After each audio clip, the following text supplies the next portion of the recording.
दैक सत्फला सिद्धांत सर्व सिद्धांत रत्नाढ्य सर्वलोकैक दृक्पृता सर्व भागवत प्राण श्रीमद् भागवत प्रभो कलिद्वंदोदितादित्य श्री कृष्ण परिवर्तित परमानंद पाठाय प्रेम वक्षाक्षराय ते सर्वदा सर्व सेव्याय श्री कृष्णाय नमोस्तु मे मतेक बंधो मत संगिन मत गौरो मन महादन मन निस्तारक मद भाग्य मदानंद नमोस्तु ते असाधि साधि ददाहिन् अधिनोचताकर आनामुञ्च कदाचिन् मां பிரேம்னா ஹிருத்கண்டயோ ஸ்புரா.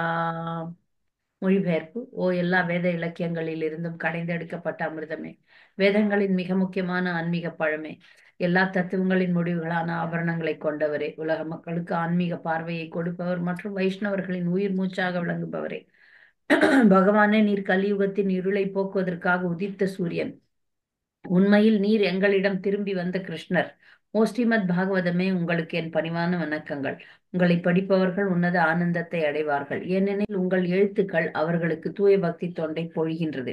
நீங்கள் பகவான் கிருஷ்ணரின் அவதாரமாக இருப்பதால் எப்பொழுதும் அனைவரும் உங்களுக்கு தொண்டு புரிய வேண்டும். ஓ ஸ்ரீமத் பாகவதமே, ஓ என்னுடைய ஒரே நண்பரே, என்னுடன் இருப்பவரே, என்னுடைய ஆசிரியரே, என்னுடைய மிகப்பெரிய சொத்துமாகவும் என்னை விடுவிப்பவருமாகவும் இருப்பவரே, என்னுடைய மரியாதை கலந்த வணக்கங்களை ஏற்றுக்கொள்ளுங்கள். ஓ ஸ்ரீமத் பாகவதமே, புனிதமற்றவர்க்கும் புனிதத்தை வழங்குபவரே, மிகவும் வீழ்ச்சி அடைந்தவர்களை உயர்த்துபவரே, என்னை எப்பொழுதும் கைவிட வேண்டாம். கிருஷ்ணருக்கான தூய பக்தி தொண்டுடன் எப்பொழுதும் என் இதயத்திலும் தொண்டையிலும் தோன்றுவீராக. ஸ்ரீமத் பாகவதம் கி ஜாய். ஸ்ரீல பிரபுபாத் கி ஜாய். ஸ்ரீமத் பாகவதம் காண்டம் 10 அத்தியாயம் 51 முச்சகுந்தர் முக்தி பெறுதல். முதல் கேள்வி. பகவான் ஸ்ரீஹரி எப்படி காட்சி அளித்தார்? கிருஷ்ணபிரியா ஹரே மாதா. கிருஷ்ணா மாதாஜி. ஆ, பகவான் உதயச்சந்திரனை போல ஒளி பொருந்திய முகத்துடன் காட்சியளித்தார். அவர் கருநீல நிறமாக இருந்தார்.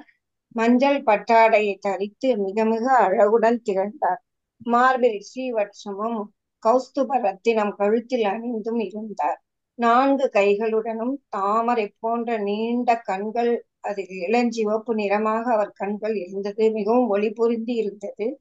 ஒளி பொருந்திய கன்னங்களை கொண்டிருந்தார். அழகிய புன்னகை.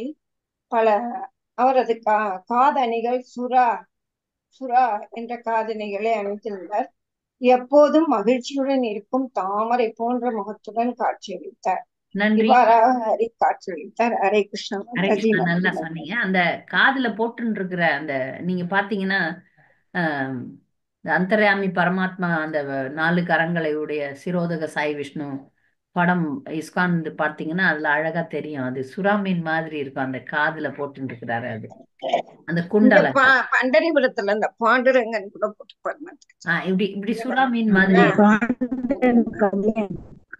அதனால பகவான் எப்படி இருப்பார்னு நினைக்கிறதே ஒரு மெடிடேஷன், ஒரு தியானம். நன்றி. அடுத்து நவீன. பாகம் 10ல பாகம் 10ல மாதாஜி 10ஆம் பாகம் எத்தனாவது அத்தியாயம்? 1வது அத்தியாயம். 51 10வது காண்டம் 51வது 51வது அத்தியாயம். பாகம் 3வது பாகம், 3வது புக்கு. 10வது காண்டத்துல 4 புக்கு இருக்கு, இது 3வது புக்கு. நவீன மனிதன் ஸ்ரீ கிருஷ்ணரை எப்படி தாக்க முயல்கிறான்? நான் சொல்றேன் மாதாஜி. ஹரே கிருஷ்ணா. ம் கலைவாணன் தன் சொந்த கண்களால் பகவானை கண்டான் என்றாலும் அழகிய பகவானின் மகத்துவத்தை போதுமான அளவுக்கு அவனால் உணர முடியவில்லை. இவ்வாறு கிருஷ்ணர் பூஜிப்பதற்கு பதிலாக அவரை அவன் தாக்க முயன்றார். இவ்வாறு தத்துவம், நீதி, நெறி மற்றும் மதம் என்ற பெயர்களின் நவீன மனிதன் கிருஷ்ணரை தாக்க முயல்வது விந்தையானதல்ல. ஹரே கிருஷ்ணன். இல்ல என்ன சொல்ல வராங்க அப்படின்றது யாருக்காவது புரியுதா? நவீன மனிதன் கிருஷ்ணரை எப்படி தாக்க முயல்கிறான் அப்படின்றது யாருக்கு புரியுது? பிரபு மாதாஜி. ஹரே கிருஷ்ணா சொல்லுங்க. மாதாஜி. என்ன சொல்றாங்கன்னா மாதாஜி, கிருஷ்ண பகவான் அவரை பூஜித்து வழிபடுறத விட்டுட்டு ம். மதங்கிற பேர்ல இப்ப நடக்குது மாதாஜி அசம்பாவிதம், அந்த மாதிரி இதுல அவங்க அத பிரதிபலிக்கிறாங்க, அந்த பகவானை தாக்க முயல்றாங்க. தத்துவம்ன்றது ஆனா மாயாவாத தத்துவம் பண்ணாலே ஆஹ் பகவானை எதிர்க்கிறது. ஆமா, ஆனா அது அங்கனைக்கு அது ஒரு நல்ல இது இல்ல. சரியா சொன்னீங்க. அதாவது பகவானை நேரடியா தாக்குற அசுரர்கள்லாம் இருந்தாங்க. ம், இது ம், வந்து நவீன கால அசுரர்கள்லாம் எப்படின்னா ஒரு தவறான தத்துவம் பேசுனாங்கனாலே அது பகவானை தாக்குறதா தான் அர்த்தம். ம். அப்ப பகவான்ட நம்ம பக்தரை தாக்குனா கூட அது ம், அதுக்கு சமம் தானே மாதாஜி. ஆமா பகவானை தாக்குறதுக்கு சமம்தான். மதம், ம். நீதி நெறி இப்படிலாம் பேசி தவறான தத்துவங்களை கொண்டு வர்றது அது வந்து பகவானுடைய கொள்கைகளுக்கு எதிரா இருக்கிறது பகவானை தாக்குவதற்கு சமம். மூன்றாவது கேள்வி. மாதாஜி நான் சொல்றேன் மாதாஜி. சரி, மூன்றாவது கேள்வி. முச்சகுந்தர் தேவர்களிடம் பெற்ற வரம் யாது? காளையனை தன் பார்வையால் தகனம் செய்தவரின் பெயர் முசுகுந்தன். பகவான் கிருஷ்ணனிடம் அவர் விளக்கவிருப்பது போல் தேவர்களின் சார்பாக அவர் நீண்ட நேர காலம் போர் செய்தார். இறுதியில் இடையூறு இல்லாமல் உறங்கும் உரிமையை அவர் வரமாக பெற்றார். மேலும் உறக்கத்தை கலைப்பவனை அழிக்கும் வரத்தையும் அவர் பெற்றிருந்தார் என்று ஹரிவம்சம் கூறுகிறது. ஆச்சாரியா விஸ்வநாத சக்கரவர்த்தி தாக்கூரார் ஹரிவம்சத்திலிருந்து பின்வருமாறு மேற்கோள் காட்டுகிறார். பிரசப்தம் போதையே யோமா தந்தகேயம் அகம் சுராக சச்சுஷா குரோததித்தேன ஏவமாக புனக. முச்சகுந்தர் நல்ல தூங்கணும்னு வர வேண்டியிருக்காரு. யாரும் தன்னை தொந்தரவு செய்யக்கூடாது அப்படி தொந்தரவு செய்ய பெரும்பாலும் அவர் அது மனிதர்களுக்காக வாங்கல அந்த வார்த்தை. ஒரு பாம்பு வந்துச்சு, ஒரு சிங்கம் வந்தது, ஒரு புலி வந்தது, அது வந்து அவரை தொல்லை பண்ணக்கூடாது, அப்படி இப்படி பார்த்தா அது எரிஞ்சிடணும் அப்படின்னு சொல்லி மிருகங்களுக்காக தான் அந்த வார்த்தை வாங்கினார். அது காலை அவனை வந்து தாக்கி விட்டது. நன்றி. அடுத்து முச்சகுந்தர் யார்? இஸ்வாகு வம்சத்தில் மாதாஜி நன்றி. இஸ்வாகு வம்சத்தில் மாந்ததாவின் மகனாக பிறந்தார் மாதாஜி. அவர் வந்து சரியா மாதாஜி? பிராமண பண்பாட்டைக்குரியதாக தன்னை அர்ப்பணித்துக் கொண்டவர். யுத்தத்தில் சத்திய பிரஜை செய்து கொண்டவர் ஆவார். சரியா சொன்னீங்க. முச்சகுந்தர் பாருங்க, அவர் வந்து நல்ல ராஜரிஷி தேவர்களுக்காக சண்டை போடுறதுக்கு மேல்லோகத்துல ரொம்ப நாள் வாழ்ந்தார். சில பேர்லாம் வந்து சொர்க்கத்துல வாழணும்னு ஆசைப்படுறாங்க. ஆனால் சொர்க்கலோக வாசிகள் பூலோக வாசிகள் கிட்ட யாசிக்கிறாங்க, நீங்க வந்தீங்கன்னா நல்லா இருக்கும். அப்ப எந்த அளவுக்கு இவர்கள் உயர்ந்தவர்களா இருக்கிறாங்கன்னு பாருங்க. சொர்க்கலோக வாசிகளே வந்து இவர்களை இந்த மாதிரி வந்து நம்ம ஏற்கனவே கட்டுவாங்க மன்னரை பார்த்தோம், முச்சகுந்தரை பார்த்தோம். சொர்க்கலோக வாசிகளே இங்க இருக்கிற பூலோகத்துல இருக்கக்கூடிய பெண்களை மணக்கணும்னு ஆசைப்பட்டாங்க. தமயந்தி கதையில பாக்குறோம். அது போல தேவஹூதியை பார்த்து கந்தர்வர்கள்லாம் மயங்கி கீழே விழுந்தாங்களாம்.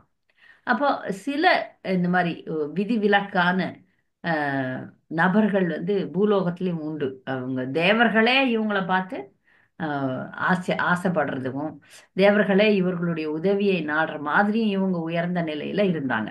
தேவர்கள் எப்பொழுதும் மனிதர்களை விட உயர்ந்தவர்கள் தான், அதுல ஒரு சந்தேகமே கிடையாது. ஆனா பக்தர்களை வச்சிங்கன்னா தூய பக்தர்கள், ஆச்சாரியர்கள், அவங்கெல்லாம் தேவர்களை விட மிக பெரியவர்கள். அதையும் புரிஞ்சுக்கணும். தேவர்கள் இருக்கிறாங்க இல்லையா, பெரிய பெரிய தேவர்கள்லாம், அவங்கள விட முன்னாடி நாம வைக்க வேண்டியது பக்தர்களை. குரு பரம்பரையில் வரும் பெரிய ஆச்சாரியர்கள், இவங்கெல்லாம் தூய பக்தர்கள்லாம் தேவர்களை விட உயர்ந்தவர்கள். அந்த சாதாரண மனிதர்கள் கணக்கு பார்க்கும்போது அவர்கள் கண்டிப்பாக தேவர்களை விட தாழ்ந்தவர்கள் தான். அடுத்து, தேவர்கள் எப்பொழுது முச்சகுந்தரை திருப்பி அனுப்பினர்? சொல்லவா மாதாஜி? நீங்க தான் சொல்லிட்டீங்களே. சரி சொல்லுங்க. பத்மா காரைக்குடி. ஹரே கிருஷ்ணா மாதாஜி. எப்ப அமிச்சாங்க முச்சகுந்தர தேவர்கள்? படிக்கலையா? கார்த்திகேயனை தளபதியாக பெற்ற பின்னர். கார்த்திகேயன் யார் மாதாஜி? முருகர். ஓகே. கார்த்திகேயன் வந்து இன்னொரு பெயர் வந்து தெய்வ சேனாதிபதி. தெய்வ சேனாதிபதி அப்படின்னு சொல்லுவாங்க. தெய்வங்களுக்கெல்லாம் அவர் சேனாதிபதி அவர்தான். இந்த சேனாதிபதிகள்ல யாரு நான் கார்த்திகேயனா இருக்கிறேன்னு பகவான் வந்து பகவத்கீதையில சொல்றார். அடுத்து 6வது கேள்வி. சக்தி மிக்கதை விட அதிக சக்தி வாய்ந்தது எது? ஹரே கிருஷ்ணா மாதாஜி. சொல்லுங்க. எது சக்தி மிக்கதை விட அதிக சக்தி வாய்ந்ததான மிக்கதை விட அதிக சக்தி வாய்ந்ததான முடிவற்ற காலம் பரமபுருஷரே ஆகும். ஓர் இடையன் மிருகங்களை ஓட்டிக்கொண்டு செல்லும் பொழுது மரணத்துக்கு உட்பட்ட ஜீவன்களை ஓட்டிக்கொண்டு செல்வதை பகவான் தமது லீலையாக கொண்டு கொண்டுள்ளார். சக்தி மிக்கதை விட சக்தி வாய்ந்தது எது அப்படின்னு பாத்தீங்கன்னா காலம். காலம் பல விஷயங்களை மாத்திரும். நிறைய வரலாறுகள்ல நம்ம பார்க்கிறோம். என்ன பார்க்கிறோம்? ஒரு சக்திமான் இருக்கிறான். இது நான் உங்களுக்கு அடிக்கடி இந்த உதாரணத்தை சொல்லியிருக்கேன். ஏன்னா இந்த உதாரணத்துல இருந்து நம்ம நிறைய பாடங்களை கத்துக்கிறோம். அந்த சக்திமான் எல்லா சண்டையும் தெரிஞ்சவராம். அவர் பேர் என்ன? ப்ரூஸ்லி. ப்ரூஸ்லியா மைக்கேல் ஜாக்சன் இதாச்சு. ப்ரூஸ்லி. ப்ரூஸ்லின்னு ஒரு சக்தி நிறைய சண்டை பயிற்சி தெரிஞ்சவர். அவரை விட காலம் அவரை விட சக்தி வாய்ந்தது அப்படின்றதுக்கு உதாரணம். அவர் நினைச்சாரு நம்ம சாகவே கூடாது, அதனால தினம் தினம் புது சண்டை கத்துக்கணும் அப்படின்னு நிறைய சண்டை போட்டு அவர் வந்து இந்த சினிமா ஷூட்டிங் எடுக்கும் போது நிறைய பேரை சாவடிச்சிருவாராம். அந்த அளவுக்கு பலசாலியா இருந்தார். ஆனா சாதாரணமா விஷம் வச்சு அவரை சாவடிச்சிட்டாங்க. ரொம்ப சாதாரணமா சீப்பா சாவடிச்சாங்க. ஒரு வீரனுக்கு அழகு இல்லை. ஒரு வீரனுக்கு வந்து எதிர்க்க சண்டை போட்டு அவரை ஜெயிக்க முடியல யாராலையும். ஆனா காலம் என்பது அல்பமா சாவடிச்சிடுச்சு. அப்ப காலத்தின் முன்னாடி, பகவானுடைய முன்னாடி நாம யாரும் இன்னும் கொசு தான். கொசு நம்ம எப்படி அனாவசியமா சாகடிச்சிடுறோம்ல, ரொம்ப சுலபமா கொசுவை தூக்கி அடிச்சிடுறோம். அத மாதிரி பக்தர்கள் நல்ல விஷயத்த புரிஞ்சுக்கணும். எவ்வளவு பெரிய சக்திமானாக இருந்தாலும் காலத்தின் முன்னாடி ஒண்ணும் கிடையாது. காலம் எல்லாத்தையும் மாத்திரும், அழிச்சிடும். அப்ப காலம் என்பது சக்தியாக இருக்கிறது, மிகப்பெரிய சக்தியாக இருக்கிறது. காலோஸ்மி அப்படின்னு பகவான் சொல்றார். காலமாக செயல்படுவது நான் தான் அப்படின்னு சொல்றார். 7வது கேள்வி, பகவான் ஜீவராசிகளை எவ்வாறு தூய்மைப்படுத்துகிறார்? 2 உதாரணங்கள் மூலம் விளக்குக. ரொம்ப அழகான இது பொருளுரை. இது ஹரே கிருஷ்ணா. சாந்தமணி மாதாஜி சொல்லுங்க. ஜீவராசிகளை பாதுகாத்து அவற்றை பராமரிப்பதற்காக அவற்றை தனது பாதுகாப்பின் கீழ் பல்வேறு மேய்ப்பு நிலங்களுக்கும் நீர்நிலைகளுக்கும் அழைத்துச் செல்லும் ஓர் இடையினை போன்றவர் பகவான். மற்றொரு உவமையாக ஒரு மருத்துவரை கூறலாம். அவர் பல்வேறு வகையான பரிசோதனைகளுக்காகவும் சிகிச்சைகளுக்காகவும் தன் பாதுகாப்பின் கீழுள்ள நோயாளியை மருத்துவமனையின் வெவ்வேறு இடங்களுக்கு மாற்றுகிறார். அதுபோலவே வலை போன்ற பௌதீக ஈர்ப்பின் வழியாக பகவான் நம்மை அழைத்துச் சென்று படிப்படியாக நம்மை தூய்மை செய்கிறார். ஹரே கிருஷ்ணா. மருத்துவன் ஒரு வார்டுல இருந்து இன்னொரு வார்டுக்கு மாத்துற மாதிரி, ஒரு ஆஸ்பத்திரியில இருந்து இன்னொரு ஆஸ்பத்திரிக்கு மாத்துற மாதிரி பகவான் செயல்படுகிறார். அது போல மாடுகளை மேய்ப்பதை போல இந்த கிறிஸ்துவத்துல நிறைய சொல்லுவாங்கல்ல, நல்ல மேய்ப்பன், நல்ல மேய்ப்பன் அப்படின்னா நாமெல்லாம் ஆடுகள், அவர்கள் நல்ல மேய்ப்பன். பகவான்றவர் வந்து நல்ல மேய்ப்பன் அவங்க உதாரணம் சொல்லுவாங்க. இது பாகவதத்திலையும் வருது. பகவான் வந்து நம்மை நன்றாக மேய்ப்பவர், பராமரிப்பவர் அப்படின்னு அர்த்தம். 8வது கேள்வி, ஸ்ரீ கிருஷ்ணரையும் பகவான் விஷ்ணுவையும் எவ்வாறு புரிந்து கொள்வது? ஹரே கிருஷ்ண மாதாஜி. மணிமேகலை மாதாஜி சொல்லுங்க. சதுர்புஜம் ரோசமானம் பகவான் அவரது 4 கரங்களை உடைய அழகிய ரூபத்தில் காணப்பட்டார் என்று ஸ்லோகம் 24 குறிப்பிடுவது கவனிக்கத்தக்கதாகும். இச்சிறந்த நூல் முழுவதிலும் பகவான் ஸ்ரீ கிருஷ்ணர் முக்கியமாக தமது 2 கரங்களுடன் கூடிய கிருஷ்ண ரூபத்தையும் 4 கரங்களுடன் கூடிய நாராயண அல்லது விஷ்ணு ரூபத்தையும் காட்டியுள்ளார் என்பதை நாம் காண்கிறோம். இவை பகவானால் வெளிப்படுத்தப்படும் பல்வேறு உன்னத வடிவங்களாகும். இவ்வாறாக கிருஷ்ணரும் விஷ்ணுவும் வேறுபட்டவர்கள் அல்லர். அதே சமயம் கிருஷ்ணரே பகவானின் மூல ரூபம் என்பதில் சந்தேகம் இல்லை. இவ்விஷயங்கள் சில சமயங்களில் தவறாக புரிந்து கொள்ளப்படுகின்றன. ஆனால் ஆன்மீக விஞ்ஞானத்தில் கைதேர்ந்த சிறந்த ஆச்சாரியர்கள் இவ்விஷயத்தை தெளிவுபடுத்தி உள்ளனர். தமது மூல ரூபத்தில் உள்ள கடவுள் படைத்தல், காத்தல் மற்றும் அழித்தலை மட்டும் செய்பவராகவோ அல்லது பந்தப்பட்ட ஆத்மாக்களை தண்டிப்பவராகவோ மட்டும் இருப்பவர் அல்ல. மாறாக எல்லையற்றவரும் பேரழகுடையவருமான பரமபுருஷர் அவருக்கே சொந்தமான உரிமையுடன் அவரது சொந்த பசிப்பிடத்தில் இருந்துகிறார். கிருஷ்ண ரூபம் என்பது இதுவே. இப்ப விஷ்ணுக்கும் கிருஷ்ணருக்கும் உள்ள வித்தியாசம் எப்படி நாம புரிஞ்சுக்கிறது? 2 பேரும் ஒண்ணுதான். விஷ்ணுவும் கிருஷ்ணரும் ஒண்ணுதான். செயல்படும் போது இந்த உலகத்துல வந்து படைத்தல், காத்தல், அழித்தல் இதெல்லாம் வந்து ஆபீஸ் வேலை மாதிரி. வீட்டுல இருக்கிற அப்பா வந்து எளிமையா இருப்பாரு, ஜாலியா இருப்பாரு. ஆனா அதே கோர்ட்லயோ இல்ல ஒரு பெரிய போலீஸ் அதிகாரியாக இருக்கக்கூடிய அப்பா கண்டிப்பாக இருப்பார். ஒரு மன்னனாக இருக்கக்கூடியவரோ, ஒரு மன்னன் வந்து அந்த புறத்துல ராணிகளோட எப்படி இருப்பாரு, அதே மன்னன் போர்க்காலத்துல எப்படி இருப்பாரு, வித்தியாசம் இருக்குல்ல. அது போலதான் கிருஷ்ணர் அவருடைய இயல்பான நிலையில, அது கோலோக விருந்தாவனத்துல ரொம்ப அழகோட இன்புற்று இருக்கக்கூடியது நிலைதான் வந்து கிருஷ்ணர். அவரே வந்து சங்கு, சக்கரம், கதா, பத்மம் எல்லாம் எடுத்துன்னு சண்டை போடுறது, வெட்டி வீழ்த்துறது அதெல்லாம் விஷ்ணு ரூபம். சில பக்தர்கள் விஷ்ணு ரூபத்தை தான் விரும்புறாங்க. அப்படிப்பட்டு விரும்புறவங்களுக்கு விஷ்ணுவாகத்தான் அவர் பகவான் வரார். அதனால தான் இங்க முச்சகுந்தருக்கு அவருக்கு அங்க லீலையில கிருஷ்ணர் தான், ஆனா முச்சகுந்தருக்கு மட்டும் விஷ்ணுவாக அவர் காட்சி அளிக்கிறார். 9வது கேள்வி, சங்கீதக என்ற சொல் எதை குறிக்கிறது? ஹரே கிருஷ்ண மாதாஜி. மாதாஜி அனிமா சொல்லுங்க. சங்கீத சந்தேகமுடைய என்னும் சொல்லானது உண்மையில் பரமபுருஷர் இவர்தானா என்று முசுகுந்தர் எண்ணியதை சுட்டிக்காட்டுகிறது என்று ஸ்ரீல ஜீவ கோஸ்வாமி குறிப்பிடுகிறார். ஹரே கிருஷ்ண மாதாஜி. நல்லா சொன்னீங்க, நல்லது. அடுத்து 10வது கேள்வி, குஹா திவ்யந்தம். ஹரே கிருஷ்ணா. சொல்லுங்க மாதாஜி. பகவான் ஸ்ரீ கிருஷ்ணர் அவரது பிரகாசத்தினால் மலைகுகையின் இருளை மட்டுமன்றி முகுந்தருடைய இதயத்தின் இருளையும் அகற்றினார் என ஸ்ரீ விஸ்வநாத சக்கரவர்த்தி தாக்கூரார் குறிப்பிடுகிறார். சொல்லுங்க. சமஸ்கிருத மொழியில் இதயம் சில சமயங்களில் குஹா என்று அழைக்கப்படுகிறது. அதாவது பெரிய குகை, ஆழமான ரகசிய இடம் என்பது இதன் பொருளாகும். ஹரே கிருஷ்ணா. பகவான் குகையினுடைய இருளை அகற்ற மாதிரி இதயத்துல இருக்கிற இருளையும் அகற்றுகிறார். குஹான்றது சில நேரங்கள்ல இதயத்தையும் குறிப்பிடுகிறது. அதனாலதான் அந்த சமஸ்கிருத மொழி ஒரு அழகான மொழி, பல விஷயங்களை உள்ளடக்கியது. நன்றி. அடுத்த கேள்வி, 11வது கேள்வி, முச்சகுந்தர் பகவானை என்ன கேள்வி கேட்டார்? அதன் முக்கியத்துவம் யாது? மோகினி ரூபா பதில் சொல்றீங்களா? வந்தீங்க, காணாம போயிட்டீங்க. ஹரே கிருஷ்ணா. மோகினி ரூபா அவங்க வந்தாங்க போன கேள்வி சொல்றதுக்கு, பாவம் காணோம். மோகினி ரூபா பதில் சொல்றீங்களா? சரி, மகேஸ்வரி சொல்லுங்க. நன்றி மகிழ்ச்சி. மானிடர்களில் மிக சிறந்தவரே, தாங்கள் விரும்பினால் உங்களுடைய பிறப்பு, செயல்கள், வம்சம் ஆகியவற்றை தயவு செய்து உள்ளபடி எங்களுக்கு விளக்கியருங்கள் என்று கேள்வி கேட்டாங்க. அது எதற்காக அப்படிங்கும்போது, முசுகுந்தர் தனது நன்மைக்காகவும் பிறரின் நன்மைக்காகவும் சிறப்பான முறையில் விசாரணை செய்தார் என்று புரிந்து கொள்ளலாம். மகிழ்ச்சி. நன்றி, சரியா சொன்னீங்க.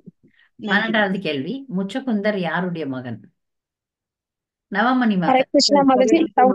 யௌவனாஸ்வரரின் மகன் பிரபு மாதாஜி. ஹரே கிருஷ்ணா. நல்லது. அடுத்து 13வது கேள்வி. நன்றி. 13வது கேள்வி, வேத பண்பாட்டில் ஒருவர் தன்னை எப்படி அறிமுகப்படுத்திக் கொண்டார்? ஹரே கிருஷ்ணா மாதாஜி. சத்திரியவர் ஒருவர் தன்னை சத்திரிய குடும்பத்தில் உள்ள ஒரு சாதாரண உறவினர் என்று, அதாவது இழிவடைந்த ஒரு சத்திரியன் சத்திர பந்து என்ற அடக்கத்துடன் அறிமுகப்படுத்திக் கொள்வது வேத பண்பாட்டின் வழக்கமாகும். அதாவது தங்களை வேத பண்பாட்டுல சத்திரியனுடைய பந்து அப்படின்னா அந்த நிலையில இல்லாதவங்கன்னு அர்த்தம். அப்போ நம்ம பிராமண பந்து அப்படின்னா பிராமணனா பிறந்துட்டு பிராமணனுடைய கொள்கைகளை வாழ்க்கையில கடைபிடிக்காதவர்களை அவங்கள அப்படி சொல்லுவாங்க. அது மாதிரி அறிமுகப்படுத்திக்கினாங்களாம். நீங்க யாருன்னா அடியன் தாசன்னு சொல்லுவாங்கல்ல, அந்த மாதிரி. 14வது கேள்வி, காளையவன் தன்னை எப்படி அறிவித்தான்? பகவான் அவனை எப்படி அழித்தார்? விஷ்ணு. ஹரே கிருஷ்ண மாதாஜி. காளையவன் தன்னை ஸ்ரீ கிருஷ்ணருக்கும் யது வம்சத்திற்கும் பகைவன் என்று அறிவித்தான். ஸ்ரீ கிருஷ்ணர் அந்த முட்டாள் ஜவனவனின் எதிர்ப்பை முசுகுந்தரின் மூலமாக அளித்தார். சரியா சொன்னீங்க. ஹரே கிருஷ்ண மாதாஜி. 15வது கேள்வி, மேகநாத கபீரயா பொருள் கூறுக. சரஸ்வதி மாதாஜி. மேகா என்றால் மேகங்களின், நாத என்றால் நாதம் போல், கபீரையான ஆழமான, மேகநாதம் போன்ற ஆழ்ந்த குரலில் அவருக்கு விடையளித்தார் என்று பொருள் மாதாஜி. நன்றி, சரியா சொன்னீங்க. எண்ணி கணக்கிட முடியாத விஷயம் யாது? மாதாஜி சொல்லுவா. ஹரே கிருஷ்ணா மாதாஜி. மாலினி மாதாஜி. ஹரே கிருஷ்ண மாதாஜி. பகவானின் குணங்களையும் செயல்களையும் பெயர்களையும் மற்றும் பிறவிகளையும் யாராலும் ஒருபோதும் எண்ணி முடிக்க இயலாது. கிருஷ்ணனோட குணங்கள், செயல்கள், பெயர்கள், லீலைகள், பிறவிகள். அடுத்த கேள்வி, மோகினி ரூபா பதில் சொல்லுங்க. பகவானை மக்கள் வாசுதேவன் என ஏன் அழைக்கின்றனர்? ஹரே கிருஷ்ண மாதாஜி. கேக்குதா? நான் சொல்றது நீங்க மைக்கு பிரச்சனையா? ஓகே. ஆமா மாதாஜி, சவுண்ட் பிரச்சனையா இருந்தது. பகவான் வசுதேவரின் மகன் என்பதால் மக்கள் வாசுதேவன் என்று பகவானை அழைக்கின்றனர். நன்றி, சரியா சொன்னீங்க. ஹரே கிருஷ்ண மாதாஜி. பணிவான வணக்கம். அனகதுந்துபி என்ற பெயர் வசுதேவருக்கு ஏன் வந்தது? அனகதுந்துபி என்ற பெயர் வசுதேவருக்கு ஏன் வந்தது? இதெல்லாம் கிளாஸ்ல சொன்னேன். இல்ல பாடத்துல இல்லையா பாருங்க. யார் பத்தி சொல்ற? அனக்க துந்துபி அந்த இசைக்கருவிகள் வாசிக்கப்படும் போது அவர் பிறந்ததுனால. பறை அப்படின்னு சொல்லுவாங்க. அனக்கன்னாலும் பறை தான், துந்துபினாலும் பறை தான். அது வந்து அவர் பிறந்தப்ப அனக்க துந்துபி வந்து பிறந்தப்ப, வசுதேவர் பிறந்தப்ப அது எல்லாம் வாசிச்சாங்க தேவர்கள். அதனால அவர் பேர் அனக்க துந்துபின்னு வச்சுட்டாங்க. நன்றி, சரியா சொன்னீங்க. 19வது கேள்வி. பகவான் எதற்காக முச்சக்குந்தர் இருந்த குகைக்கு வந்தார்? கனிமொழி சொல்றீங்களா? நான் சொல்றேன் மாதாஜி. ஹரே கிருஷ்ணா. ஹரே பகவான் கிருஷ்ணா எதற்காக சொல்றேன். முச்சக்குந்தர் இருந்த குகைக்கு வந்தார்? முன்பு நீர் என்னிடம் மீண்டும் மீண்டும் பிரார்த்தனை செய்தீர். எனவே எனது பக்தர்களிடம் அன்பு கொண்டுள்ள நான் உமக்கு அனுக்கிரகம் செய்வதற்காகவே நேரடியாக இக்குகைக்குள் வந்துள்ளேன். பகவான் வந்து யாரெல்லாம் பகவானை விரும்புறாங்களோ அவங்களுடைய விருப்பத்துக்கேற்ப பகவான் வந்து பல நேரங்கள்ல செயல்படுவார். நம்ம பார்த்தோம் இல்லையா, கோவர்தன் லீலையில பக்தர்கள் எல்லாரும் பகவானோட இருக்கணும்னு ஆசைப்பட்டதுனால அந்த இந்திரதேவன் உங்களை வீட்டுல வச்சிருந்த மாதாஜி என்ன சத்தம் வருது? இந்திரதேவன் பகவான் பேர்ல போராமை கொண்டான். அதை பயன்படுத்தி கொண்டு பகவான் எல்லா விரஜவாசிகளும் கூட இருக்கணும் அப்படின்னு ஆசைப்பட்டதை நிறைவேற்றினார். அந்த மாதிரி பகவான் அப்பப்ப பார்த்துட்டே இருப்பார், பக்தர்கள் என்ன ஆசைப்படுறாங்களோ அதை நிறைவேற்றி வச்சிருவார். அடுத்து, ஒருவர் எதனால் கவலைப்படுகிறார், எப்படி கவலைப்படாமல் இருக்க முடியும்?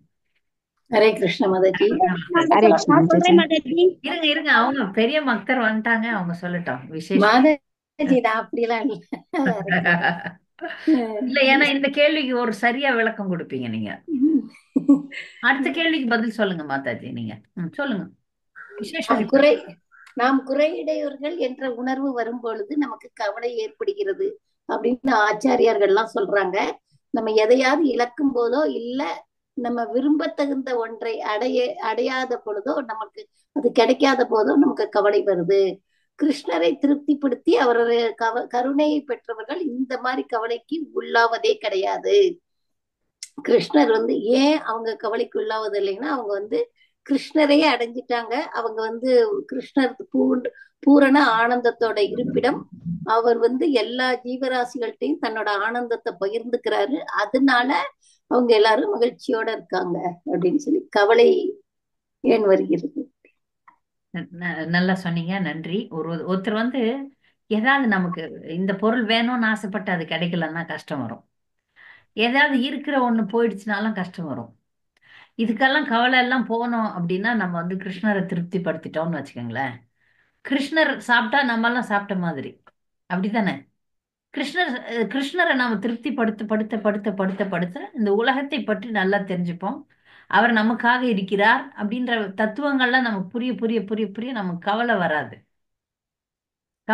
சாதுக்கள்லாம் எல்லாம் வந்து ஒரே ஆனந்தத்திலும் இருக்க மாட்டாங்க, கவலையிலும் இருக்க மாட்டாங்க, நடுநிலையில இருப்பாங்க.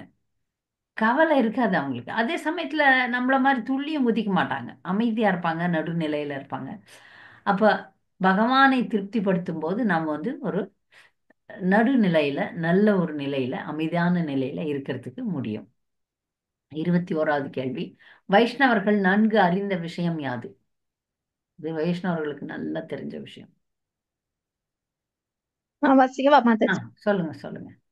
இங்கு பகவான் 4 கைகளுடைய நாராயணனாக தோன்றிய போதிலும் சுகுந்தர் உண்மையில் கிருஷ்ணரிடம்தான் கூறினார் என்று சொல்லலாம். இவை அனைத்தும் கிருஷ்ணலீலைகளின் வட்டத்துக்குள் நிகழ்கின்றன.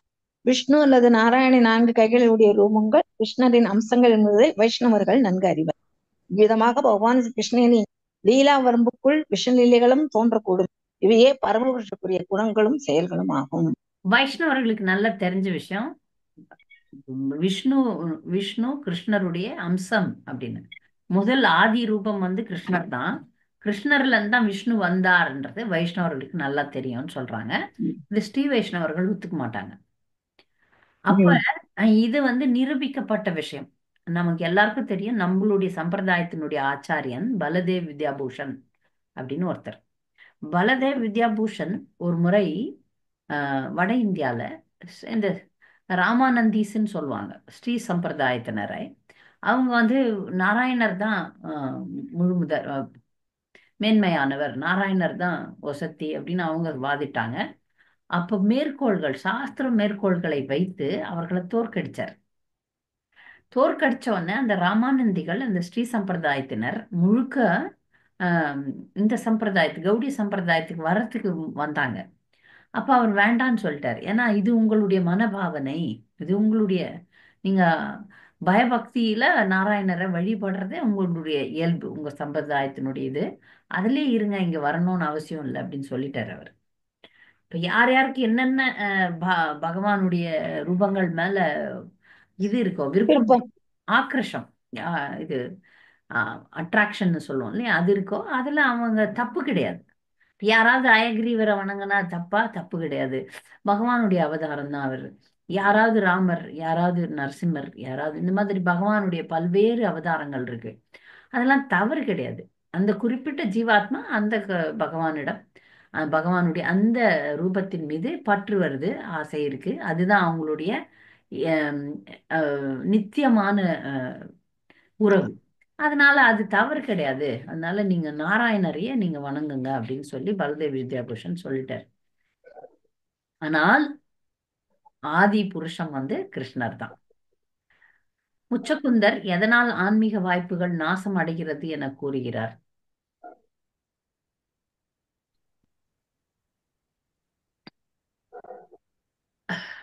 பதில் சொல்லாதவங்க யாராவது? சந்திரா தேவி சொல்லுங்க. தேக உறவுகள் எனப்படும் பொன் போன்ற கவர்ச்சி பொருள்களில் நம்மை சிக்க வைத்துக் கொள்வதன் மூலம் நமது ஆன்மீக வாய்ப்புகளை நாம் நாசம் செய்துவிடக் கூடாது என்று முசுகுந்தர் இங்கு உறுதியாக கூறுகிறார். பகவானை நேசிப்பதற்காகவே நாம் உள்ளோம்.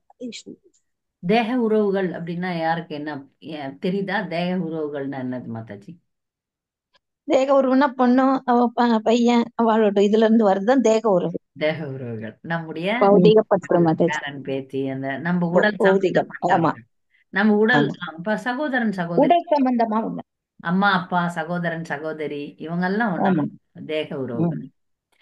அதுல நம்ம வைக்கிற பற்று நம்ம இங்க சிக்க வைக்கும். நான் அடிக்கடி சொல்றது என்னன்னா, உறவுகள் மேல நம்ம அன்பு வைக்கலாம், பற்று வைக்க கூடாது. பற்று நம்மள சிக்க வைக்கும், அன்பு நமக்கு வந்து நல்லது. அன்பு வைக்கலாம், கண்டிப்பா அன்பாக இருக்கணும். இது நிறைய பேருக்கு வித்தியாசம் தெரியறது இல்ல. நாம பற்று வைக்கிறது இல்ல அப்படின்னு சொல்லும் போது ஒரு விதமான கோபம் வருது. பற்று வேறு, அன்பு வேறு. அன்பு நம்ம எல்லா ஜீவராசிகள் கிட்டையும் காட்டணும், ஆனால் பற்றுடையவர்களாக இருக்கக்கூடாது. அடுத்து பொருள் கூறுக. அயத் அசன்மதி, அயத் நத அசன்மதி. சொல்லுங்க. மனித வாழ்வு நமக்கு தானாகவே அளிக்கப்பட்டுள்ளது என்பதையே அயன்னத என்னும் சொல் குறிப்பிடுகிறது. நம் மனித உடல்களை நிர்மாணிப்பவர்கள் நாமல்ல. எனவே இது என்னுடைய உடல் என்று முட்டாள்தனமாக நாம் உரிமை கொண்டாடக்கூடாது. மனித ரூபம் கடவுளால் அளிக்கப்பட்ட ஒரு பரிசாகும். இதை இறை உணர்வின் பூர்ணத்துவத்தை அடைவதற்காக உபயோகிக்க வேண்டும். இதை புரிந்து கொள்ளாதவன் மந்த புத்தி, அசன்மதி உடையவனாவான். ஹரே கிருஷ்ணா. நன்றி, சரியா சொன்னீங்க. அடுத்தது அஜித்தக பொருள் கூறுக. கோலோக் நிவாசினி மாதாஜி பதில். அஜிதான ஜெயிக்க முடியாதவர். அஜித் ஜெயிக்க முடியாது. ஒரு மாதாஜி வந்தாங்க பதில் சொல்ல. சரி, அடுத்த கேள்வி. வெல்ல முடியாதவர் சொல்லலாம் மாதாஜி. வெல்ல முடியாதவர், ஜெயிக்க முடியாதவர்னா ரெண்டு ஒண்ணுதானம்மா? ரெண்டு ஒண்ணுதான். ஜெயித்தல் அப்படின்றது வெல்லுதல். ஜெயித்தல்ன்றது சமஸ்கிருதம் கலந்த வார்த்தை, வெல்லுதல்ன்றது தமிழ். முச்சகுந்தரின் புத்திசாலித்தனமான செயல் யாது? முச்சகுந்தரின் புத்திசாலி. பதில் சொல்லாதவங்க யாராவது வரட்டும். கோலோக நிவாசினி மாதாஜி பதில் சொல்றீங்களா? அடுத்த கேள்விக்கு சொல்றீங்களா? சரி. புத்திசாலி. மனித உருவம் வந்து துஷ்பிரயோகம் செய்யாம தூய பக்தனாகி விடணும் அப்படின்னு முடிவெடுத்ததுதான் மதஜி புத்திசாலித்தனமான செயல். முச்சகுந்தர் வந்து பகவானுடைய சகவாசத்தை பயன்படுத்தி கொண்டு கேட்ட வரம் கூட அவர் நான் இன்னும் நல்ல பக்தி செய்யணும்னு தான் கேட்டார். சரியா? அதனால நன்றி. அடுத்தது, பகவான் ஏன் அப்ரமத்தக என அழைக்கப்படுகிறார்? விழிப்புடன் இருப்பவர், நிதானமானவர் மற்றும் தடுமாற்றம் அடையாதவர் எனப்படுகிறார். விழிப்புடன் இருப்பவர், நிதானமானவர், தடுமாற்றம் அடையாதவர் எனப்படுகிறார். நன்றி சொன்னீங்க. அடுத்த கேள்வி, அரசனின் உடல் எப்படி மலம், சாம்பல், புழுக்களாக மாறுகிறது? சொல்லுங்க கோலோக நிவாசினி. ஹரே கிருஷ்ண மாதாஜி. மாதாஜி. அவர்களுடைய உடல்கள் நாய்களுக்கும் குள்ள நெறிக்கும் இரையாகி மலமாக மாற்றப்படுகின்றன. ஆனால் சவப்பெட்டியுடன் புதைக்கப்படும் அதிர்ஷ்டமுடையவர்களின் புழுக்களாலும் மற்ற சிறு ஜீவன்களாலும் உண்ணப்படுகின்றன. மேலும் பல பிணங்கள் எரிக்கப்பட்டு சாம்பலாகின்றன. எப்படியானாலும் மரணம் நிச்சயம். இறுதியில் உடலால் அடையப்படும் கதி ஒருபோதும் மேலானதாக இருக்காது. இங்கு முசுகுந்தருடைய கூற்றின் உண்மையான பொருள் இதுதான். அதாவது உடலானது அரசன், இளவரசன், அழகு ராணி, மேல் ஜாதி, கீழ் ஜாதி என்றெல்லாம் எப்பொழுது அழைக்கப்பட்டாலும் இறுதியில் அது மலம் அல்லது புழுக்கள் அல்லது சாம்பல் என்றுமே அழைக்கப்படும் அப்படின்னு சொல்றாங்க மாதாஜி. இதுல ஸ்ரீதர சுவாமி சொல்றாரு, ஏன சகசிராணி பாகோனி கத்வா துக்கேன. அடுத்த கொஸ்டினோட ஆன்சர் 28ஓட ஆன்சர் என்றுமே அழைக்கப்படும். மலம், சாம்பல், புழுக்கள் எப்படி ஆகுதுன்னு வகுப்புல சொன்னேன். ஒருத்தர் செத்து போயிட்டாங்கன்னா அதை மிருகங்களுக்கு தூக்கி போட்டாங்கன்னா அது அந்த மிருகங்கள் சாப்பிட்டு அது வெளியாகும் போது அது மலமாயிடுது அந்த உடல். அது ராஜாதி உடலா இருக்கலாம், ராணித உடலா இருக்கலாம், மிகப்பெரிய ஆட்கள் யாராக வேணா இருக்கலாம். இந்த வாழ்க்கையில பெரிய ஆட்டம் போட்டவங்களா இருக்கலாம். ஆனா அவங்க செத்து போயிட்டாங்கன்னா அவங்க உடல் மலமாக மாறுகிறது. இல்ல அப்படியே பொச்சிட்டாங்கன்னா அதெல்லாம் புழுவா மாறி போகுது. ஏன்னா அது பூச்சி வந்துகள் எல்லாம் புழுவா மாறிடும். இல்ல எரிச்சிட்டாங்கன்னா சாம்பலா மாறிடும். இதுதான் இந்த உடலினுடைய இலக்கு. இந்த உடல் அப்படிதான் ஆக போகுது அப்படின்றத புரிஞ்சுக்கிறோம். 28வது கேள்வி, விஷ்ணுவை வழிபடாத ஜீவராசியின் கதியாது? வேத கூற்றை மேற்கோள் காட்டவும். ஹரே கிருஷ்ண மாதாஜி, நான் சொல்லட்டுங்களா? சொல்லுங்க. ஸ்ரீதர சுவாமி பின்வருமாறு வேத கூற்றை மேற்கோள் காட்டுகிறார். யோன சகசிராணி பகூனி கத்வா துஹேன லபத்வாபி சா மானுஷத்வம் சுகாவகம் ஏ ந பஜந்தி விஷ்ணும் தேவை மனுஷாத்மனி சத்ருபூதாக. பல்லாயிரக்கணக்கான உயிரினங்களுக்கிடையில் பிறந்து பெரும் போராட்டத்தை நடத்திய பின் பந்தப்பட்ட ஜீவராசி இறுதியில் மனித பூர்வத்தை பெறுகிறார். விதமாக உண்மையான மகிழ்ச்சியை அளிக்கக்கூடிய பகவான் விஷ்ணுவை இனியும் வழிபடாதிருக்கும் அந்த ஜீவராசிகள் தங்களுக்கும் மனித குலத்துக்கும் பகைவர்களாக மாறியுள்ளனர் என்பது நிச்சயம். ஹரே கிருஷ்ண மாதாஜி. ஒருத்தர் பக்தர் ஆகலன்னா அவங்களுக்கே எனிமி. அதுதான் இங்க சத்ரு பூதான்னா ஜீவராசி. தாங்களுக்கே மனுஷாத்மனின்னா தனக்கே அவன் எதிரிதான். ஏன்னா நம்ம பக்தர்கள் ஆகலைன்னா நம்ம வேண்டாத காரியங்களை செய்வோம். வேண்டாத காரியங்கள் நம்மளுக்கே உல வச்சிரும். அது போல மற்றவர்களுக்கும் அது நல்லதை பயக்காது. நம்ம பக்தர்களா இருந்தாதான் நமக்கும் மற்றவர்களுக்கும் நம்மால நன்மை செய்ய முடியும். இது ஒரு ஆழ்ந்த கருத்து. யோசனை பண்ணி பார்த்தா புரியும். ஏன் பக்தரா ஆறுறதுனால என்ன ஆக போகுது? நான் நல்லவனா இருந்துட்டு போறேன்னு சில பேர் சொல்றாங்க இல்லையா? பக்தரா இல்லைன்னா அவங்க நிறைய தவறுகள் இழைப்பதற்கு வாய்ப்புகள் உண்டு. இந்த சமத்துவம் பேசுறாங்க, நம்ம மனிதர்கள் நேயம் அப்படிலாம் பேசுறாங்க. கிருஷ்ண பக்தி இல்லாம இந்த மனித நேயம்லாம் சரியா வராது. யாரெல்லாம் நிறைய பேர் என்னென்னவோ பேசுறாங்க இல்லையா? இந்த மற்ற ஜீவராசிகள் மேல அன்பா இருக்கணும், அதா இருக்கணும், இதா இருக்கணும். ஆனா அதுல ஏதாவது கலப்பு வந்துடும், சுயநலம் வந்துடும், ஏகப்பட்ட பிரச்சனைகள் வந்துடும். எப்போ கிருஷ்ணரை மையமாக வைத்து அவங்க அன்பு செய்யலன்னு வச்சுக்கோங்களேன், அதுல எப்படியாவது பிசகு வரும். ஏன்னா அது பௌதிகமா மாறிடும். அதுல பொறாமை இருக்கும், அதுல தூய்மை இருக்காது. அதுதான் இங்க சொல்றது. அதனால கிருஷ்ணரை நேசிச்சால் ஒழிய மற்ற ஜீவராசிகளை நம்மளால நேசிக்க முடியாது. மக்கள் பேசிட்டு இருக்க அரசியல்வாதிகள் இவங்க எல்லாம் சொல்றாங்க, நாங்க சமத்துவம், நாங்கள் சமமா இருப்போம் அப்படி இப்படின்னு பேசுறாங்க. ஆனா அவர்களால எல்லா ஜீவராசிகளுக்கும் நன்மையை நிலைக்க முடியாது. ஒரு மனிதன் எப்பொழுது செல்ல பிராணி ஆகிறான்? ஹரே கிருஷ்ண மாதாஜி. சரஸ்வதி மாதாஜி. ஹரே கிருஷ்ணா. ஒரு அரசர் மாதாஜி எவ்வளவு பெரிய இதா இருந்தாலும், அரியாசனத்தில் அமர்ந்திருந்தாலும் தனக்கு சமமானவர்களிட ரொம்ப புகழ் பெற்றவனா இருப்பான். ஆனா அதே சமயம் சிற்றின்பம் காண்றதுக்கு பெண்களின் அறைக்குள் போன உடனே செல்ல பிராணியை போல அலைக்கழிக்கப்படுகிறான். சரியா சொன்னீங்க. யாரால் மகிழ்ச்சி அடைய முடியாது? ஹரே கிருஷ்ணா மாதாஜி. சொல்லுங்க. மாதாஜி, அந்த ஒரு அரசன் அதிகமா சக்தியை பெற்றவனா நினைக்கிறான். ஆனா கவனமாக தவத்தை பயிற்றாலும் கூட புலனுகர்வை துறந்து தன் கடமைகளை உறுதியா நிறைவேற்றுறான். ஆனா நான் முழு சுதந்திரம் உடையவன் அப்படிங்கிற அந்த எண்ணத்துல தீவிர ஆசைகளை வளர்த்துட்டான்னா அவன் மகிழ்ச்சி அடையவன் ஆக முடியாது. நான் முழு சுதந்திரமே இல்லையா நமக்கு? சிறைச்சாலையில இருக்கிறோம். ஆனா முழு சுதந்திரம் உடையவன் அப்படின்னு நினைச்சு ஆசைகள்லாம் வளர்த்தாங்கன்னா அவங்களால இருக்க முடியாது, நல்ல மகிழ்ச்சியா இருக்க முடியாது, அமைதியா இருக்கவே முடியாது. இந்த எண்ணமே அவங்கள வாழ விடாம தடுத்துரும். அடுத்தது 31வது கேள்வி.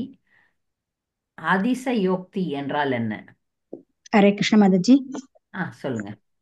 காரிய காரண யோச்ச பௌர்வாபரிய விபட்சயோ விஞ்ஞோயாதி சயோசக்தி. அதாவது எதில் காரணம் மற்றும் விளைவு ஆகியவற்றின் நியாயமான வரிசை கிரமம் தலைகீழாக மாற்றப்படுகிறதோ அந்த கருத்து தீவிர வலியுறுத்துடன் கூறப்படுகிறது. அதுதான் அதியோசக்தின்னு புரிஞ்சுக்கணும். ஹரே கிருஷ்ணா. ஹரே கிருஷ்ணா. சொல்லலாமா மாதாஜி? சொல்லுங்க மாதாஜி. அதிசயோக்தி அப்படின்னா ஒரு விளைவை தலைகீழாக சொல்ற வரிசை கிரமம் மாதாஜி. இப்போ பௌதிக வாழ்வு முடிவடையும் பொழுதுதான் பக்தர்களின் சகவாசத்தை ஒருவன் பெறுகிறான் அப்படின்னு சொல்றது. உண்மையில பகவத் பக்தர்களின் சகவாசம் தான் பௌதிக வாழ்வை கடக்க ஒருவனுக்கு உதவுகிறது. இந்த மாதிரி தலைகீழான விளைவுகளை சொல்றதுதான் அதிசயோக்தி அப்படின்னு சொல்றேன். இப்ப சில நேரத்துல முட்டையில இருந்து கோழி வந்துச்சா, கோழில இருந்து முட்டை வந்ததா அப்படின்னு ஒரு விஷயங்கள் இருக்கு. இங்க ஒருத்தர் பௌதிக வாழ்க்கையினுடைய கர்ம வினைகளை முடிச்சாதான் சத்சங்கம் வருதுன்னு சொல்றாங்க. ஆனா சத்சங்கத்தினாலதான் பௌதிக வாழ்க்கையே முடிவுக்கு வந்துடும். முக்கியத்துவம் சத்சங்கம் தான். சத்சங்கத்தினுடைய ஆச்சாரியர்களுடைய கருணையினாலதான் நம்ம பௌதிக வாழ்க்கையை முடிவுக்கு கொண்டு வர முடியும். அது மாதிரி சொல்றது அதிசயோக்தி அப்படின்னு அர்த்தம். நன்றி. அடுத்து முச்சகுந்தர் என்ன வரம் கேட்டார்? இது வரம் கேட்டார்ல, நவபக்தி. பகவானை மட்டுமே விரும்பினார். பகவானை மட்டுமே விரும்பினார். இதுவே தூய கிருஷ்ண உணர்வாகும். ஹரே கிருஷ்ணா. பகவானுடைய தாமரை திருவடி தொண்டு வேண்டினார். பகவானை வேண்டது நல்லதுதான், அதை விட அவருடைய தொண்டை வேண்டுவதுதான் ரொம்ப நல்லது. அத்வயம் பொருள் கூறுக. அத்வயம். ஹரே கிருஷ்ணா. சொல்லுங்க. இரண்டற்ற பொருள். இரண்டற்ற அத்வயம். இந்த இடத்துல பகவானுடைய உடல் ஜட இயற்கையால் ஆனதல்ல, இரண்டற்றதான். அத்வயம்னா இரண்டற்ற, ஒன்றே அப்படின்னு அர்த்தம். பகவானுடைய உடல் ஆத்மா ரெண்டுமே ஒன்றுதான். நமக்கு தனித்தனி, ஆத்மாவும் உடலும் தனித்தனி, நமக்கு அவருக்கு ஒன்றுதான். அதனால அத்வயம். நிர்குணம் எதை குறிப்பிடுகிறது? நிர்குணம் பகவானின் இருப்பு ஜட இயற்கை குணங்களுக்கு அப்பாற்பட்டது என்பதையே நிர்குணம் என்ற சொல் குறிப்பிடுகிறது. பகவானுக்கு குணங்கள் பௌதிக குணங்கள் கிடையாது. அதனால ஜட இயற்கை குணங்கள்னு மாதிரி நம்ம யோசனை பண்ணிக்கூடாது, அதற்கெல்லாம் அப்பாற்பட்டது. அதனால அவர் நிர்குணான குணம் இல்ல அப்படின்னு கூட ஒரு இல்ல அப்படின்னு அர்த்தம் கிடையாது. இந்த இடத்துல நம்ம ஜட குணங்கள் மாதிரி இல்ல, அது திவ்ய குணங்கள். திவ்ய குணங்கள், ஜட குணங்கள் கிடையாது. முச்சகுந்தர் குறிப்பிடும் 6 எதிரிகள் யார்? பதில் சொன்னவங்களே சொல்லக்கூடாது. 5 புலன்களும் மனம். ஹரே கிருஷ்ண மாதாஜி. 5 புலன்களும் மனமும். 5 புலன்களும் மனமா? ஆமாங்க. 6 எதிரிகள். நான் கேட்டது புலன்களை கேட்கல. 6 எதிரிகள். இது அங்க இல்ல, புக்ல இல்ல.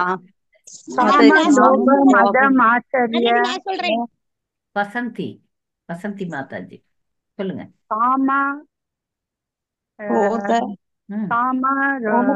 லோப மதம் ஆச்சரிய காம குரோத லோப மதம் ஆச்சரிய லோப பயம் லோப மதம் ஆச்சரிய. Very good, very good. காமம்னா காமம், குரோத அப்படின்னா கோபம், லோபம் அப்படின்னா பேராசை, மோக அப்படின்னா அறியாமை, மதம் அப்படின்னா மதம் பிடிச்சிடுச்சுன்னு சொல்றோம் பாருங்க, பைத்தியகாரதனம், மத்சரியம் அப்படின்னா பொறாமை. காமம், கோபம், பேராசை, அறியாமை, பைத்தியக்காரதனம், பொறாமை. இந்த 6ம் வந்து எதிரிகள். காம, குரோத, லோப, மோக, மதம், ஆச்சரியம். மாதாஜி ஆனா அந்த பதவாரி விளக்கத்துல 5 புலன்களும் மனமும்னு தான் போட்டிருக்கு மாதாஜி, 6 எதிரிகள். 5 புலன்களும் மனம் தான் போட்டிருக்கு. கரெக்ட். ஆமா. அவைகளும் வந்து எதிரிகள் தான். இப்ப பொதுவா சொல்லக்கூடிய எதிரிகள் வந்து இந்த 6. சரி, நன்றி. எல்லாரோட இதயத்துக்குள்ளேயும் ஒளிஞ்சிட்டு இருக்கு எதிரிக இந்த 6 பேரும். ஆமா, இங்க இந்த பாடத்துல சொல்லக்கூடிய எதிரிகள் இந்த புலன்களும் மனமும். நன்றி, சரியா சொன்னீங்க. இந்த மனசுனால்தான் இதெல்லாம் வருதுங்க மாதாஜி. நம்ம மனசுதான் இந்த காமம் கோபம் எல்லாம் கரெக்ட், மனசுல வருது. பிளஸ் புலன்களும் நம்முடைய எதிரிகள் தான். தவறான பாதையில போச்சுன்னா நம்முடைய எதிரிகள் தான் 5 புலன்களும். அடுத்து, பகவான் எதை நிரூபிப்பதற்காக முச்சகுந்தருக்கு வரங்கள் கொடுப்பதாக ஆசை காட்டினார்? எதுக்கும் ஆசை காட்டுறாரு. கனிமொழி சொல்றீங்களா? சொல்றேன் மாதாஜி. ஹரே கிருஷ்ணன். தூய பக்தர்களோட மனசு புத்தி எதுவுமே பௌதிக ஆசைகளால அட்ராக்ட் ஆகாது மாதாஜி. அதை நிரூபிக்கணுங்கிறதுக்காகவே கிருஷ்ணா முசுகுந்தர்கிட்ட நான் வரதான் தரேன்னு கேக்குறாரு மாதாஜி. ஆனா அவர் அட்ராக்ட் ஆகல. அவர் வேண்டாம் அப்படின்னு சொல்லிட்டாரு. பியூர் டிவோட்டினா பௌதிக ஆசைகளால அட்ராக்ட் ஆக மாட்டாங்க. அத அவர் நிரூபிச்சுட்டார். பாருங்க, என் பக்தன் எப்படி இருக்கிறாரு நமக்கெல்லாம் காட்டுறாரு. நாம எல்லாம் பகவானை பார்த்தா எனக்கு அதுவும் வேணும் இதுவும் வேணும் அப்படின்னு சொல்லிடுவோம்ல. இதெல்லாம் மாயா சுகம் வேணுமா, மாயா சுகம் வேணுமா, பகவத் சுகம் வேணுமா அப்படின்னு யாராவது கேட்டாங்கன்னா என் புள்ள எனக்கு 2ம் வேணும். என்னுடைய குருதேவர் கேட்டாரு, உனக்கு வந்து மாயா சுகம் வேணுமா பகவத் சுகம் வேணுமா? எனக்கு 2ம் வேணும் அப்படின்னு சொன்னாரு. அந்த மாதிரி 2ம் வேணும்னு நாம கேட்டுருவோமோ? ஆனா முச்சகுந்தர் அவர் 2ம் வேணும்னு கேட்கல, எனக்கு நீங்க இருந்தா போதும் அப்படின்னு சொல்லிட்டாரு. கிருஷ்ண பக்தி இயக்கத்தின் உண்மையான விளக்கம் யாது? ஹரே கிருஷ்ணா மாதாஜி. இந்த இழிவடைந்த ஆத்மாக்களை அறியாமை கடலிலிருந்து கரையேற்றுவதற்காக பகவான் கிருஷ்ணரும் அவரது தூய பக்தர்களும் வந்து இணைந்து செயல்படுறாங்க. இதுதான் வந்து கிருஷ்ண பக்தியினுடைய உண்மையான விளக்கம். பகவான் பகவத்கீதையில மேலும் சொல்றாரு, கிருஷ்ணர் சொல்றாரு, சுக்ருதம் சர்வபூதானாம் ஞாத்வா மாம் சாந்தி முடிச்சது. அனைத்து ஜீவராசிகளுக்கும் வந்து உற்ற நண்பன் அப்படிங்கிறது என்பது தெரிந்து யார் ஒருத்தர் அமைதி கொள்றாங்களோ அவங்க வந்து அமைதி பெறுகிறார். அப்ப அந்த மாதிரி யார் விளக்கம் இஸ்கான் எதுக்காக இருக்கு அப்படின்னா, இந்த இழிவடைந்த ஆத்மாக்கள்லாம் உயர்த்தணும், பிரச்சாரம் பண்ணணும். அதுக்காக தான் இஸ்கான் இயக்கமே. இழிவடைந்த ஆத்மாக்களையும் காப்பாற்றணும் அப்படின்றதுக்கு தான் பக்தர்களும் பகவானும் இணைந்து செயல்படுறாங்க அப்படின்ட்டு சொல்லிட்டு எழுதுறாங்க பொருளுரையில. பக்தர்களுக்கு இந்த பாடத்துல ஏதாவது கேள்விகள், கூடுதல் சந்தேகங்கள் இருந்தா கேட்கலாம். முச்சகுந்தரனுடைய வரலாறு பற்றி யாருக்காவது ஏதாவது சந்தேகம் இருக்கா? ஹரே கிருஷ்ண மாதாஜி. அதிசய சக்தி அது என்ன மாதாஜி, கொஞ்சம் எக்ஸ்பிளைன் பண்ணுங்க. இப்ப 53வது ஸ்லோகத்துல அது இப்பதான் நான் விளக்குனேன். இது பாருங்க, பௌதிக வாழ்க்கையினுடைய பௌதிக களங்கம், பௌதிக வாழ்க்கை, பௌதிகத்துல இருக்கிற பற்று ஏதோ வச்சுக்கோங்களேன், அது ஒரு முடிவுக்கு வந்தாதான் பக்தியில முன்னேற முடியும். ஓரளவு நிக்கணும். அது பௌதிகத்துல இருக்கிற பற்றுன்னே வச்சுக்கோங்களேன், அது நிக்கணும். அப்பதான் வந்து நம்ம வந்து பிரம்மபூத்த பிரசன்னாத்மாவுக்கு வர முடியும். அதுக்கப்புறம் நமக்கு வந்து சத்சங்கம் கிடைக்குது அப்படின்னு ஒரு கூற்று. ஆனா உண்மையில சத்சங்கம் கிடைச்சதுனால, இப்போ ஒரு பக்தருடைய தொடர்பு ஏற்படுறதுனால நமக்கு பௌதிகத்துக்கு கட் ஆஃப் ஆகுது. அதுதான் உண்மை. இப்ப இப்படி சொல்றத இப்படியும் சொல்லியிருக்காங்க. எப்படி சொல்லியிருக்காங்க? ஒரு பக்தனுடைய பௌதிக வாழ்க்கை சத்சங்கம் வந்தவுடன் நின்று விடுகிறது அப்படி ஒரு கூற்ற, பௌதிக வாழ்வு நின்று விட்டது, அதன் பிறகு சத்சங்கம் கிடைச்சது அப்படி இருக்கு. எது உண்மைன்னு பாத்தீங்கன்னா, சத்சங்கம் கிடைச்சதுனால பௌதிக வாழ்க்கை போச்சு. அப்படியே வந்து இப்படி சொல்றாங்க அப்படின்னு சொல்றேன். இப்படி சொல்ல வேண்டியது அப்படி சொல்றாங்க இந்த இடத்துல அப்படின்னு சொல்றாங்க. அது அதிசயோக்தி. புரியுதா? புரியுது மாதாஜி. ஹரே கிருஷ்ணா. தேங்க்யூ மாதாஜி. எதனால இது கிடைக்குது? நம்ம பௌதிகத்தை எதனால விடுறோம்? நாம பௌதிகத்தை விட்டதுனால ஆன்மீகம் கிடைச்சதா அப்படின்னும் போது, ஆன்மீகம் கிடைச்சதுனால பௌதிகத்தை விட்டுட்டோம். ஒரு நல்ல உயர்ந்த விஷயம் கிடைக்குதுன்னா தாழ்ந்த விஷயத்தை விட்டுருவோம். உயர்ந்த விஷயம் கிடைக்கும் போது தாழ்ந்த விஷயத்தை விட்டுடுறோம். தாழ்ந்த விஷயத்தை விட்டதுக்கு அப்புறம் எனக்கு உயர்ந்த விஷயம் கிடைக்குது அப்படின்னு சொல்லிட்டாங்க. ஆனா உண்மையில உயர்ந்த விஷயம் கிடைச்சதுனால தாழ்ந்த விஷயம் அது மாதிரி மாத்தியும் சொல்றாங்க. அந்த மாதிரி மாத்தி சொல்றதுக்கு பேரு அதிசயோக்தி. புரியுதா? உயர்ந்த விஷயத்துக்கு அடைய போறதுக்காக நம்ம தாழ்ந்த விஷயத்தை விடுகிறோம் மாதாஜி. அப்படிதாங்க மாதாஜி. ஆமா, தாழ்ந்த விஷயத்தை விட்ட பிறகு உயர்ந்த விஷயம் கிடைக்குதுன்னு சொல்றாங்க. புரியுதா? அப்படிதான் சொல்றாங்க. ஆனா உண்மையில என்னன்னா உயர்ந்த விஷயம் கிடைச்சதுனால தாழ்ந்த விஷயம் தானே போயிடுச்சு. தன்னாலே போயிடுறது. நம்மளே அதுக்கு முயற்சி பண்ண வேண்டாம். இந்த இதுலயே சசங்கத்திலே இருந்து இதையே கேட்டு அதெல்லாம் செய்ய செய்ய நம்மளுக்கு அந்த பௌதிகம் போயிடும். இல்லன்னா ஏதாவது ரீல்ஸ் பார்த்துன்னு இருப்போம், இல்லன்னா என்ன அது ஆர்ட்ஸ் பார்த்துன்னு இருப்போம், ஏதோ ஒண்ணு பார்த்துன்னு இருப்போம். இப்ப சத்சங்கமாச்சு ஃபோர்ஸ் பண்ணி உக்காண்டோம்ல.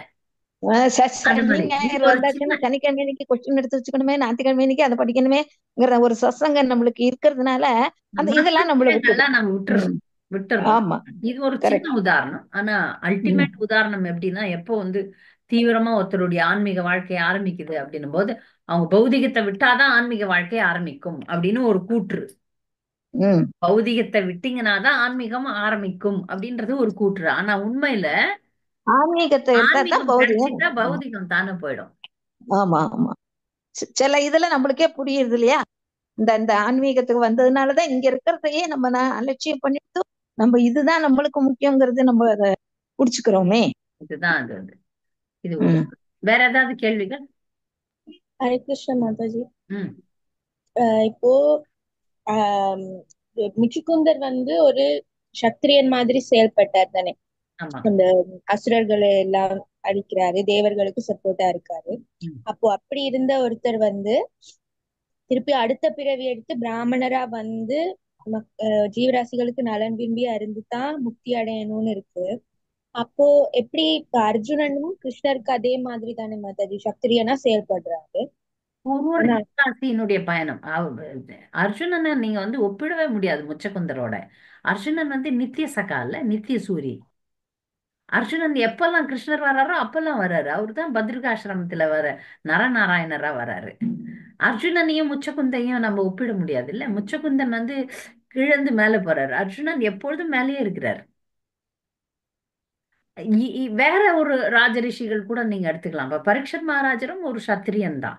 ஆனா அவங்களுடைய பக்தியினுடைய வேகம் அதிகமா இருந்தது. அதனால அடுத்த பிறவிக்கு அவங்க போக வேண்டிய தேவையில்லை. புரியுதா? இது முச்சகுந்தருக்கு பகவான் இன்னொரு செகண்ட் சான்ஸ் கொடுக்கிறார். முச்சகுந்தர் நல்ல பக்தர் தான், அதுல சந்தேகம் இல்லை. ஆனா அவர் கொஞ்சம் தூய்மை அடையணும்னு பகவான் விரும்பி நீ அடுத்த பிறவி வா அப்படின்னு சொல்லிட்டாரு. சில பேருக்கெல்லாம் அதுவே இந்த பிறவிலே நடக்குது. சத்திரியனா இருந்தா கூட அவங்களுடைய தீவிரவாதத்தை பொறுத்து, அவங்களுடைய பக்தியில எத்தனை படிகள் வந்தாங்கன்றதை பொறுத்து. உண்மையில சாத்திரியன்னா இந்த கணக்கு வராது. இந்த விலங்குகளை கொல்றது, போர்ல மனிதர்களை கொல்றதெல்லாம் அவங்கள பாதிக்காது. இருந்தாலும் அந்த பாவ கணக்கு கொடுக்குறாங்கன்னா அது காரணம் வளர்ச்சி அடையாத பக்தனா இருக்கும். முழுமை அடையாத பக்தன்றதுனால நீ இன்னும் கொஞ்சம் முழுமை அடையணும் அப்படின்னு சொல்லிட்டு சொல்றாரு பகவான். அப்போ அவர் நேரடியா பகவானை பார்த்து வாய்ப்பு கிடைச்சும் கூட அவருக்கு இன்னும் இருக்கு அப்படிங்கிறப்போ நம்ம நிலைமை பாத்தீங்கன்னா நாரத முனிவர் கூட அப்படித்தானே. நாரத முனிவருக்கு வாய்ஸ் மட்டும் தான் கேட்டுச்சு. அந்த வேலைக்காரியின் மகனாக இருந்தப்போ அடுத்த பிறவி எடுக்க வேண்டியது வந்தது. அவர் அந்த பிறவில கொடுக்கல.